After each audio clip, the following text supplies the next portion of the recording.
We're live. Hello, yes, we are live. Hello, book lovers, and welcome to Authors Love Bookstores, presented by A Mighty Blaze. I'm Joe Moldover, author of the novel Every Moment After, and I'm your host for today. Authors Love Bookstores is a weekly online program held on Wednesdays. I host and produce along with my friend and fellow writer, Kimberly Hensel-Lawrence. Our goal is to highlight indie bookstores across the US and Canada, to tell you what makes them so special, and to talk about what you can do to ensure their ongoing survival. If you're live with us on Facebook or YouTube, please feel free to post a comment or a question. We'll get to as many as we can. And today, I am completely thrilled to welcome my friend, the writer, Kerri Maher. Kerri is the author of The Kennedy Debutante, which came out in 2018, and The Girl in White Gloves, a novel of Grace Kelly, published in 2020. She has two more historical novels coming your way from Berkeley, one of which I will tease, and we will talk more about this, is about the most famous indie bookstore of them all, Shakespeare and Company in Paris, so we will definitely get into that. Kerri has also published the memoir, This Is Not a Writing Manual, Notes for the Young Writer in the Real World, under the name Kerri Majors. Kerri, welcome, and thank you so much for being here. Thanks for having me. We're so thrilled.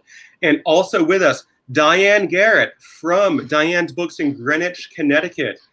Diane, thank you so much for joining us. Thank you for having me. Absolutely. Let's dive right in. Kerri, we are here together because you selected Diane's as your favorite independent bookstore. I would love to hear a little bit more about why you love this store, what it means to you, and what it's like to visit Diane's. Well, so I haven't been to Diane's in a little while, partly because I now live in the Boston area, but I lived in Greenwich, Connecticut, where Diane's is located for 6 years. And at the time, I was an aspiring writer and also a teacher of writing. So I would have these like enormous stacks of papers of like really not the greatest writing in the world, to grade, usually on like a Friday afternoon. And there's a street in Greenwich it's actually Greenwich Avenue, but it's locally known as the Avenue. And Diane's is located just off of the Avenue. So one of my big treats on Friday was I would take my stack of papers that I had to grade to the Starbucks, and like order myself something to drink and sit there and grade for a few hours. And then I would reward myself with a little bit of shopping. And one of my favorite places to go was Diane's. And it's this absolutely lovely bookstore. It is small, but it is crowded with books. Like you can just feel how like they just cannot get enough books in there. It's like and every time I would go in there, I would chat with the person who was, working, and we would talk about what was out. And, all the aspiring writers out there know this, and published writers who remember the early days. You go into a bookstore like that and you just dream about someday having one of your books on their shelves. And this was one of these bookstores for me. And it was my local bookstore. When I was a teacher/writer, I had just finished my MFA at Columbia. So my desire to be published was very fresh. And anyway, and so I'm going to fast forward a few years to, actually several years, to when The Kennedy Debutante, my first novel, was published. A good friend of mine who still lives in Old Greenwich and is a frequent customer at Diane's, her name is Laura White. She brought home one of Diane's holiday recommendations of books, and there was my book. The Kennedy Debutante, as a recommended pick from Diane's. And I have to tell you, this absolutely made my life. I was like, oh my God, this bookstore that I used to go to is featuring my book. It was really an amazing moment for a writer. And then about a year later, I had an opportunity to do an event in Greenwich. So and in fact, it was hosted by my friend Laura with books provided by Diane's. I did it with another writer friend of mine, Heather Webb, who lives in Connecticut. And she had a book called Meet Me in Monaco come out a few months before that. Anyway, so we did a joint event together with books provided by Diane's at my friend Laura's place. So it was sort of like a full circle kind of moment. These are all of the many reasons why I love Diane's. I love it. I love that, like, it's so familiar, I think, like, to any writer, like that magical moment when, like, the bookstore that you have been to and that you've, like, frequented for so many years, like, your work is, like, on the shelf, is on the table, is in the circular. Like, it is just this kind of, like, indescribable moment. And I mean, Diane, I'm sure over the years you've had a lot of experiences of sort of authors coming into the store and kind of having that moment. And that must be something that's really special for you too, as a bookseller. Well, of course it is. Yes, of course. Yeah. And the other thing is that I never shout about a book unless I love it. I mean, it's only there because I love it. I don't care what's in the books, what's in the top 10. I don't care. If I love it, it's there. And that's why it's there. And that's Kerri so knows great. that. I mean, that's so great. And I think that, yeah, sorry. I mean, the sales reps that I meet, they always want me to buy this and that and the next thing. And I mean, I love to listen to them, but I don't take their advice. You know, I do exactly what I want to do. And, you know, and I do all the buying, children and grown-ups, that I have for 30 years. And no one else does that except me, because it's very, very, very important to me. I love that. And I think it just captures some of what's so magical about independent bookstores, that you're getting that individual sensibility. And that's something that you don't get like in a big box store. You definitely don't get that in an online retailer. You know, you sort of are getting that sort of individual curation and that individual sensibility.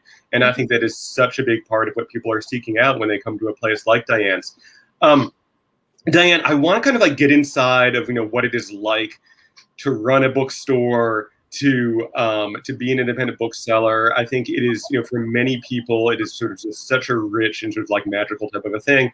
And one way that I try to get into that world sometimes is by asking people about events. So can you tell me a little bit about your sort of experience with book events, with live events, if you have any particular memories that stand out in your mind as especially unusual or funny or strange or anything from having events? Well, the first thing I would say is J.K. Rowling, because I read J.K.'s book before it was published. And I had dinner with J.K. Rowling in New York before the first Harry Potter was published. Wow. So she came, you know, almost at the end of her tour, because she almost couldn't tour anymore because it was too dangerous. She said, I'm going to Diane's, because I know Diane and I know that she's been behind this book right from the beginning, because I've loved Harry since the moment I opened that book. I've loved Harry Potter. And so we didn't have it in the store because I have a small store. So the Boys and Girls Club let me have their space.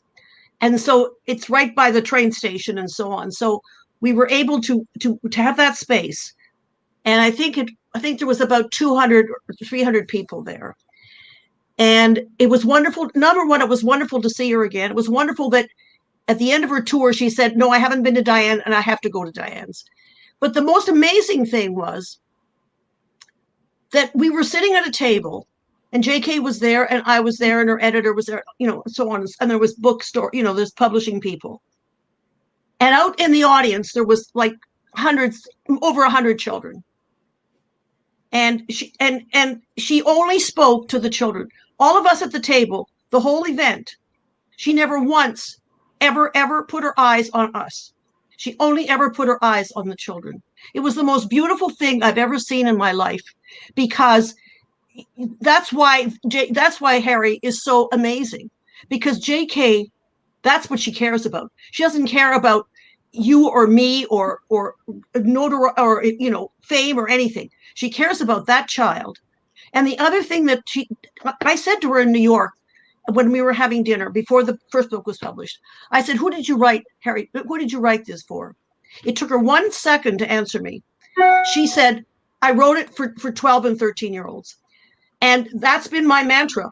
That's been my mantra for 20 years is I don't put Harry Potter in a 6-year-old's hand, even if that mother says how smart he or she is. I say, wait until they're, I made my grandchildren wait until they were 12 and 13. They read Harry Potter, over and over and over again, all the books. Their father read it out loud to them, and he's Irish. And Dennis would make a mistake on purpose, and both of them would know, both of them, because and also that great audio narrator. He's an actor on Broadway. He narrated the tapes, and so in the car the children listened to them. So the experience with J.K. was just something that out of this world, because she is exactly who you want her to be, because Harry is so amazing. The other amazing author I had in the store was Roseanne Cash. Roseanne wrote the most wonderful, wonderful children's book that's not in print anymore. And Roseanne had not been able to pick up her guitar since her father died. She came to my store for the signing. She had her guitar and she played for us. Oh my gosh.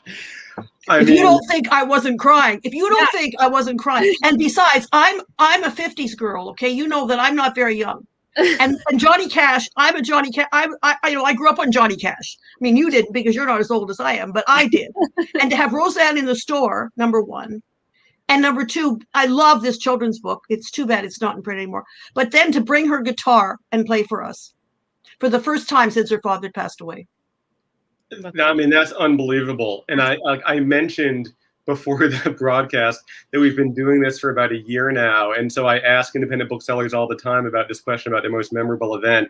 And I think you just won first place twice with those two events. So, Kerri, I'm going to put you in a really difficult position following up on those stories. I can't follow Roseanne Cash. I can't do it. And like J.K. Rowling. So, I mean, good luck. But, you and I have been at a number of independent bookstore events together here in the Boston area. And I love going to indie bookstores for launches and for signings. I feel like it is, there's always something kind of unexpected. There's oftentimes something kind of quirky and personal and funny. And it's so cool. And I miss it so much.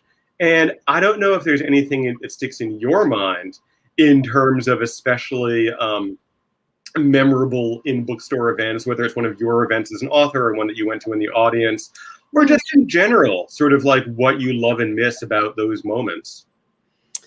You mean like since the pandemic started? Yeah. Well, so I'll give you an example of something that my new local indie, because I do now live in the Boston area. I live closest to Wellesley Books, and so I get their newsletter and everything. And they, when the pandemic started, they floundered around like everybody else.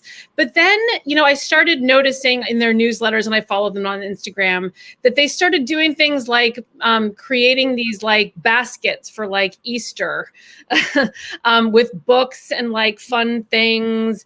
Like the slime trade, or the Aaron's Think Putty. Diane, do you guys carry this Think Putty stuff? Oh my God. I only have books. I don't have anything Only else. books. Okay. Well, that is fantastic. But like, so anyway, at Easter time, so they do these baskets, and they often have signed books in them, which I think is like a beautiful thing. So like children can get a basket with like a beautiful soft rabbit and a signed book and maybe a Think Putty in it. And they've done them for Mother's Day. And that's I think that those have been some special things during the pandemic that like local bookstores have done for the community. Also, honestly, I'm sure this has been said many times on your show and on other Mighty Blaze events. One of the nice things about Zoom events through bookstores during the pandemic has been I have gotten to participate in launches for friends who live in Seattle or who live in or San Diego. And those are not events that I would be able to do normally. Even Diane's, it's only 2.5 hours away from me, but it feels like a long way for, I have a daughter who's 10 and I have to be here for her. And, I've got a dog who I've been periodically petting down here. So it's actually made distance and independent bookstores closer to us in some ways. And I have taken pleasure in also recommending that people buy things through their independent bookstores because independent bookstores ship. Yeah. They ship. And you can get a signed edition of a book from an independent bookstore that you can call up Diane's and get a signed edition of a book and they can send it to you. Yeah, that's right. That's right. That's great. Diane, I have an audience question for you coming in. You mentioned earlier that you select the books that your store is selling, that you don't listen to the sales reps when they come around from the publishers. The question for you is, so what do you look for in a book? Like, what makes a book great to you? What makes you know that it's the right book for you to be selling? Well, of course, it depends if it's fiction or nonfiction. Right. For example, Walter Isaacson has a new book out, and Walter has done several events for me, and Walter is just about the nicest guy in the entire universe. And he's now teaching history at Tulane. And on my bucket list is to go to Tulane and sit in his history class and just be there and just have it just sink into my pores, all his history. Oh yeah. So, that and David McCullough has been in my store almost every book he's come for a signing. So that kind of thing. But in fiction, and nonfiction is, and I always care about who's writing a piece of nonfiction. I always care about their credentials and so on and so forth. But as far as fiction goes, it really is what I have read and what I love. That's really how I decide. And the sales reps really have to get me some advanced copies so I can do some reading before the list comes out, because that's really important to me. And that's what my customers come to me for. They come to see what I love. So yeah. And yeah. What the sales reps bring to me is 600 or 700 or 800 titles. So they bring me this huge swath of books, and that in itself is interesting and valuable. And then I have to sift through it and think about whether I want this or not in my store. And I never worry about whether there's any room for it either, as my staff will tell you. If I wanted it, it's on the shelf. It's on the shelf. Well, let me ask you something else, because you're dealing with sales reps, but I think the other group that you're probably dealing with are writers. And a lot of the people who watch our show are writers or are aspiring writers. Mm-hmm. And I am sure that writers are frequently kind of approaching the store about their own work. And as a writer, I'm deeply sympathetic to them. But I wonder if you have any thoughts about whether it's sort of mistakes writers make in approaching booksellers, or the best advice you would give writers about approaching booksellers. I mean, what is that relationship to you, and what is the best way to handle it? Well, the problem is that when the writers come in with their books, I'm talking to a customer, and I don't want to talk to him. So and it interrupts our day. The only thing I want every one of my staff is to look at that customer and think about, it's not about the cash register. It's about putting the right book in that customer's hand every single time. And I don't want to be interrupted by a writer telling me that. So what I suggest that writers do is make sure that the publishing company that they're publishing the book with, that I see them and I have a copy of the book and I know, work through the publisher. but we don't have time. I mean, 8 hours a day we are talking to customers, and that's the only thing we want to be doing. Got it. Let me ask you a little bit about writing and book selling, kind of specifically during COVID. Probably somebody calling your store now trying to make a purchase. So, Kerri, I am just going to go to you for a moment. And, again, many of the people who watch us are writers. Our show was created in order to support booksellers and writers through the COVID pandemic. First of all, tell us a little bit about your writing life during COVID. You have a new book coming out. Have you been able to be productive? And if so, how have you been able to do it? Well, the very beginning of the pandemic, like it was for most people, was just like total chaos and just trying to get my daughter through remote school during the day and, get to dinner. We eventually fell into a little bit of a pattern where I was able to get some writing done in the morning. And I was able to sort of plod along. And then she managed to be in some camp during the summer. And then fortunately, our schools went back in a hybrid model at the very beginning of the year, but she's been back 5 mornings a week since November, which has been a real blessing to me as a writer. Because as all those writers out there know, you need a clean, well-lighted place and a room of one's own, all of the quotes, right? So, but I don't need it for very long every day, because I taught myself to write in short bursts, kind of earlier, actually during those Greenwich years, I would write for sort of 2 or 3 hours in the morning before I would grade papers or before I would go off to teach. And then the other time that I did that, sort of the 2 or 3 hour burst, was when I was actually writing the original draft of the Kennedy Debutante. My daughter was in preschool. I would drop her off at 9 a.m, and I would get home, make myself a second cup of coffee, and I had 2.5 hours before I had to get in that car again and pick her up. Yeah. So I just sat my butt in the chair and wrote, for that amount of time. So that's sort of what I've been doing during the pandemic too. I use the short chunks of time and I use them as consistently as I possibly can. I mean, I'm sure, I say this all the time. I mean, writing is not about inspiration. It is about your tush in the chair. Oh, yeah. As regularly as possible. The best writing advice of all, I guess. And I think you're right about sort of training yourself to be able to make use of small chunks of time.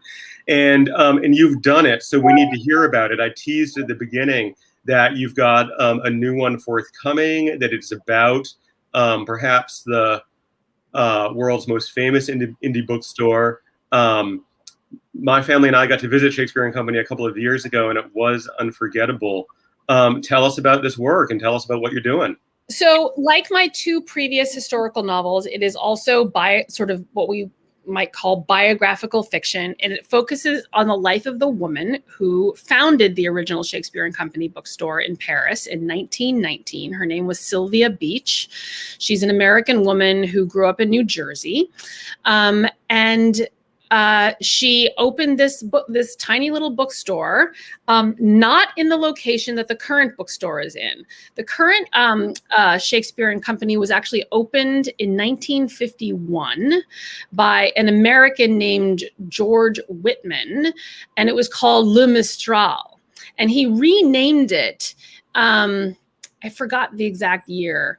He renamed it Shakespeare and Company as an homage to Sylvia's store. Sylvia had to close her store. No spoilers, although you can look it up.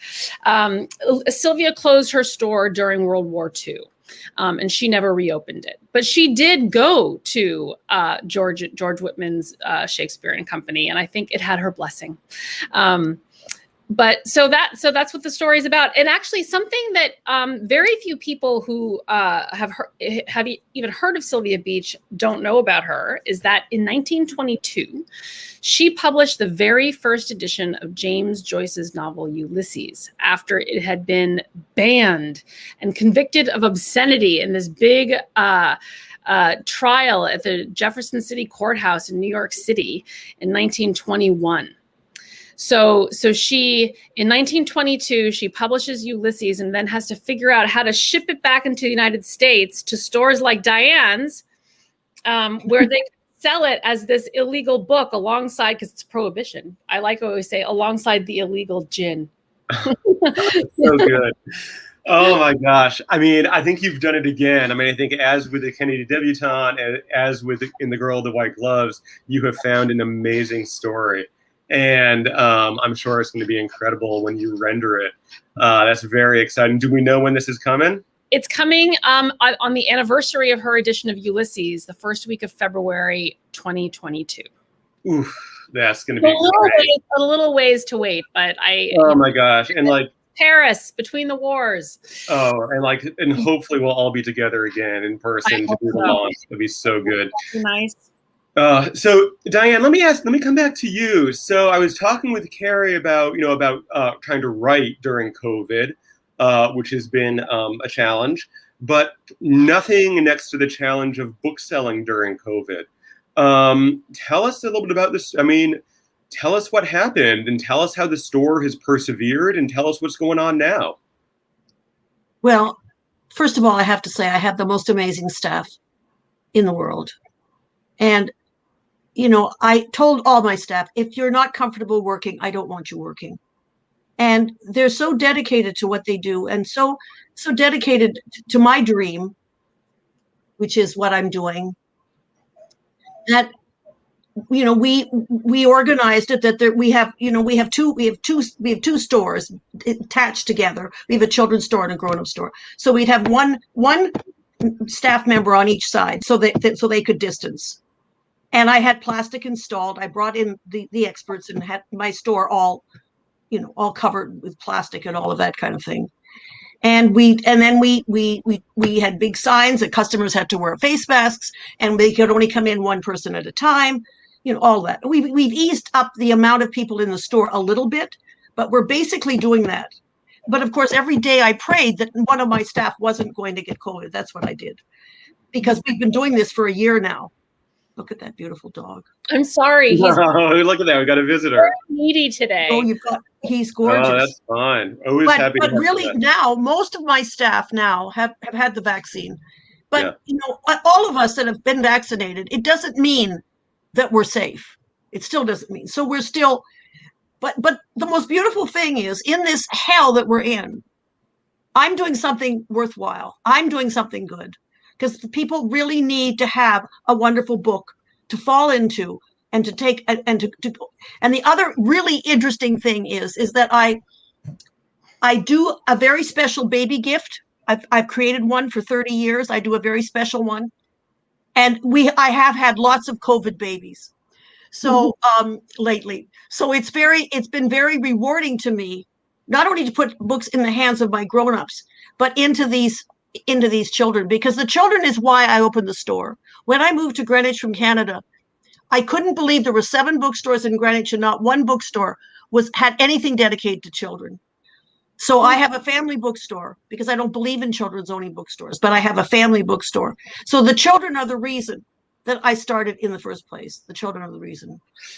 Oh, I love that. And for the online audience, if they don't happen to be in or near Greenwich, they can go to the website. Is that correct? And they shop there all the time. They shop there. They choose their gifts there. You can do this special gift that I do for babies there. Anything. All right. Well, it's up on the screen. And just a reminder to the audience, head to DIANE'sBooks.com, pick something up. Thank you. Want a suggestion? I'm going to suggest Kennedy Debutante and The Girl in the White Gloves as an excellent. Of course. And they're both in paperback now, too. They are. They're both in paperback. Yep. Which is great, Kerri. Which is really great. Thank you. Kerri, let's do some recommendations. Let's do some book recommendations. Kerri, I'd love to hear a little bit about what you've been reading. I think a lot of us sort of started off the pandemic reading like the plague and then being like, well, we're going to get like Moby Dick out of the way because I've never done that. And like, what have you landed on? Like, what have you actually read? Well, my reading habits didn't really change that much. I mean, honestly, most of the reading that I do sort of with my eyeballs these days are either advanced copies from writer friends who are asking for blurbs, which I have to say is one of the best perks of being a writer. And then I listen to a lot of audiobooks. And just the two that come to mind of the last few months for me have been The Vanishing Half by Britt Bennett. Really terrific. I mean, just a great book. And the book that everyone else seems to be talking about is Hamnet. I really like Hamnet. Yeah. I didn't know what to expect of Hamnet at all. And so it was a real surprise, the whole thing. I mean, it was just beautiful sentences and, what she does with the theme of twins in this life, in Shakespeare's real life, I thought was really smart and interesting and not overdone or anything like that. So yeah, and for any Hamnet lovers out there, the author was interviewed on another Mighty Blaze program, The Thoughtful Bro, and you can still see that on our Facebook and YouTube pages. Definitely check that out. Kerri, this is off topic, but the audience wants to know what the dog's name is. Oh, this is a great independent bookstore story. His name is Bruce, for Mother Bruce by Ryan T. Higgins, who is a grumpy bear who lives in Maine. And my daughter was obsessed with bears when she was small. And so I was in an independent bookstore, and the woman who was working there said, "Oh, your daughter loves bears. You have to buy this book. You will love it as much as she does." It's one of these children's books that is as much for the adults as for the children. And she was so right. And we have all of the Mother Bruce books, and there's a new one coming out soon, right, Diane? Like in the next month or two. So he is named for Mother Bruce, the grumpy bear, and he's a grumpy dog right now. He's never done this on my lap before, so I apologize. No. He wants to be on TV. He wants to be on the show. He wants to be on the show. There you go. Listen, we had Ann Patchett, and her dog not only crashed the show but started doing dog tricks. So it's all fair game. Kerri, do you have a favorite children's book? Is there a book, like, and you were sort of talking about like reading to your daughter and your daughter's love of books. Do you have a favorite children's book? Well, I mean, I love the Mother Bruce books. Yeah. I love all the Mo Willems. I mean, the ones about Trixie and the Knuffle Bunny are really for me. But I have to say, I love Harry Potter. I am, I read them to my daughter. I did not wait till she was 12, but I read them as an adult. And when I got pregnant with her, I have to tell you, one of the first things I thought to myself was, yay, I get to relive Harry Potter with this little person. Yeah. And I actually read them out loud to her twice. And I hope that she'll pick them up on her own at some point and read them on her own. Yeah. No, read out loud when she's a teenager. I read them, read them out loud again when she's in 2 or 3 years, Kerri. That's what you do. That's a good tip. But now read out loud to her books that, I hope you're reading out loud to her. I mean, I imagine you're reading out loud to her, right? I do. Not as much as I used to. We used to spend hours and hours and hours, cuddling on the couch with books. Diane, do you have a favorite children's book? Is there a children's book that is just sort of the closest to your heart? Well, I grew up with Old Mother West Wind, which is out of print right now. But I mean, I grew up with things like that, and things like Lassie Come Home and Lad a Dog. I mean, those are my childhood favorites. Yeah. But as far as a new children's book, I mean, how exciting is this title? What kind of a car would a T-Rex drive? I mean, how much imagination is in this book? Can you imagine? You could read it to anybody. I mean, and a Stegosaurus comes into the showroom, and he doesn't. I mean, not only doesn't know what to sell to a dinosaur, but he doesn't know what a Stegosaurus would like. This is. But the other thing that I'm really excited about in the children's world, are the books, are the gender books, because in 30 years I haven't had anything. And Stacey McNulty's done a book called Beautiful. And it's about girls. And it's not about your hair. It's not about your clothes. It's about who you are. And the girls are muddy and they're pirates. It's a picture book, but that's what it is. And then I have a book called Dear Boy. Before Amy Rosenthal passed away, she wrote a book called Dear Boy. And it's about boys. That boys can play with dolls and they can doll this. And both of these books are there's not a lot of text, but what it says is, hey, it's the first time, and they don't preach. They're both just really fun and really life affirming. And the other thing I'm excited about in the children's world is all the diversity. I mean, I have books like Marianne Hoberman, who lives in Greenwich, has written a book called The Sun Shines Everywhere. Now, what a good way to talk about different races. So we're not talking about whether you're black, brown, yellow, or white. We're talking about the sun shines everywhere. Isn't that a beautiful sentiment? That's wonderful. I mean, that it shines. And I mean, that to me says the whole thing about what we're all so concerned about. Oh yeah. That we're all the same. The sun shines everywhere. It's great. So that whole sensibility that's creeping into children's publishing is very refreshing, because I say it's not preachy. It's very magical, it's very musical. And I mean, I would read those if my grandchildren were still teenagers, I would read those books to them. Yeah. There's no age limit on those books. One of the things I love about sort of young fiction, I mean, Kerri touched on it in terms of just sort of the connection between the generations. And, I don't know, Diane, I don't know if they still sell Lloyd Alexander, if that's still a fantasy series that's still out there. I hope it is. But I mean, that was a fantasy series that my father read to me when I was a little kid. And I read it to sort of my kids as they grew up. And I just think there's something about that sort of connection across the generations. There's no question. When my granddaughter turned 15, it was the crash. So she came from Albany to Greenwich, and she said to my husband and I don't want to have a party. I just want to be with you. And I want you to donate to charity. And she got into my bed on the morning of her 15th birthday. You know what she said to me? Nana, read me a fairy tale. Oh, and I said to her, now I know why I love you so much. Read me a fairy tale. Because I read her fairy tales. I used to read to her on the phone. I read out loud to her on the phone. And when she was Phi Beta Kappa as a junior in college, I knew that books were a big part of that. I mean, she doesn't want anybody to know that she was. But her grandmother knew it wasn't me. It was that whole world of books. Because I read out loud to her a whole time she grew up, on the phone, when she came to visit and so on.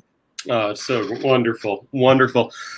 I can't believe it, but we are starting to run low on time. I want to get through just a couple of last quick questions. First of all, Diane, I want to come to you with a question I came to Kerri with what books would you recommend, or what books are you seeing people are buying and sort of needing during this really tumultuous time? Are there books that you're finding that you're sort of consistently coming back to and suggesting to your customers? What do you think? Just a wonderful, wonderful, wonderful book. That's all they want. They're not coming for anything else. Like, what about The Mysterious Mrs. Christie? What about this book? I mean, Agatha Christie disappeared for 11 days in England, and there was a countrywide search for her. And that's what the book's about. I mean, how much fun is that? And then about the Smith girls, the band of sisters, this band of Smith girls that went to Smith College, and what they did in World War II. I mean, how interesting is that? That's great. And then I just read a book called The Bohemians, and Kerri, this would be interesting for you because it's about Dorothea Lange in San Francisco in the 1920s. Oh. And Dorothea was an absolutely fascinating person. And the historical fiction, historical bio, as Kerri calls it, has been just out of this. It's just been out of this world. Another piece of fiction I really like is called Atomic Love, and it's about a woman who works on the atomic bomb. And of course, when it happens, when she realizes what she has done, that's what the book is about. And it makes you think, oh my God, all these people that were involved in these instruments of destruction. Just think of what their inner lives were like. Just think of how did they get up in the morning and walk through the day? I mean, to me, that really put that piece of it on the table for me. And I'm finding this historical fiction, historical bio is really giving us a history lesson, just as Kerri says, and everything has to be based on fact. I mean, it's not like when I opened the store and you could say, oh, once upon a time, da, da, da, da, da. You know that you're not reading something that's fabricated. You know that it's based on fact. I mean, look at how long it's taking Kerri to write this book, for heaven's sakes. So it's a wonderful way to walk in history if you had boring history teachers like I did. And I love history. You know, I only know I love history since I've grown up. I didn't know I loved it when I went to school. But it's just, it's all, and history is all about people now. It's not about dates and all of that. It's about people like you and me that were there at that time. And that to me is so interesting. I mean, it's so, yeah, and you talk about it with so much passion that, you know, if I was there in the store, I'd be buying copies of all of these books right now. I just read something called the Lady Engineer, and it's about, you know, it's about her. You know, because he, you know, she was his wife, but because he was injured and he couldn't really work on the whole plans, she ended up doing it. She ended up being responsible for building the Brooklyn Bridge. And after I finished the book, all I wanted to do was to go and walk on that bridge and germinate the story in my head. You know, because you know, I didn't know that. And it's just these little morsels. They're just delicious. It's fabulous. Yeah, go ahead. Yeah. Oh no, Diane, there's a I wanted to ask you a question that we always ask independent booksellers when we get them on the show. And this is a sort of a fill in the blank that tells us a little bit about what it is actually like to be a bookseller, which is something that lots of us who are readers and writers fantasize about, and most of us never do. So can you complete this sentence? Running a successful bookstore is part hard work, part luck, and part what else? Passion. I love it. And then the second answer is, I have to say this, even if we're running out of time. When I told my husband I wanted to open a bookstore, and there were 7 bookstores in Greenwich, you know what my husband said? Let's write a business plan. That's the kind of husband I had. Oh, so great. That I know he's not alive anymore, but I'm telling you, and that's what we did. And so the other piece is I had the passion, but I was lucky to have a guy behind me that put those pieces together. And people called him Mr. Books in Greenwich when they met him. And Gordon was complimented. He never felt degraded because people did that. He was just really proud of me. So passion is one thing, but to have that guy behind you, to me, I was, you know, of course, I didn't know that until I opened my mouth and said, I want to open a bookstore. And everybody in Greenwich were saying to me, people said to my face, do you know what you're doing, Diane? That's what people said to me. And here you are. But my husband never, my husband. So passion is a big, huge piece of it, though. You know, it is. And the other piece is, and I have to say this, even if we're running out of time, I mean, I'm sure you're all the same as I am. I want to do something good in the world. I don't want people to know who I am. I want to make a difference. And that's what I'm able to do. And that, to me, is really, really, really important. I don't care if people know who I am, but I want to make a difference in people's lives. And I know I have. I had a boy call me from Vanderbilt, and he's a Diane's Books graduate. And he was just checking in with me. Hey, how are you, Diane? I said, I'm fine. I said, tell me what your favorite book was. He said, don't you remember Captain Underpants? I said, you're a true Diane's Books graduate. So that's what I'm talking about. That's what I'm talking about. Oh, you know, so good. You know, it's beautiful. I love it. It is beautiful, and it's just so inspiring, and it's wonderful, and it's why we do this show. It's a complete pleasure to speak to the two of you. It really is. I want to remind the audience, you can go over to kerrimaher.com to keep up to date on Kerri's writing, her activities, and her forthcoming book about the origins of Shakespeare and Company. Kerri, I'm sorry if I missed it, but is there a title for the book that we're sharing? It's called The Paris Bookseller. The Paris Bookseller. And we should have a cover reveal coming soon. Oh my gosh. By summer. Very exciting. Very exciting. So keep up to date on that, all of Kerri's other activities, hopefully in the very near future, live events at kerrimaher.com, and head to DIANE'SBooks.com to buy some books. Buy Kerri's books, buy some of the books that Diane has mentioned in this broadcast. Bring your children. But that's right. Buy some children's books. But to support independent bookselling. Complete pleasure to speak to the two of you. It's been completely delightful. Thank you so much for spending time with me today. Thank you to the online audience for being with us and for supporting independent bookselling. Be here 2 weeks from today when we will be back with the novelist Jenna Blum. Until then, stay well and keep reading. Yes. Thank you for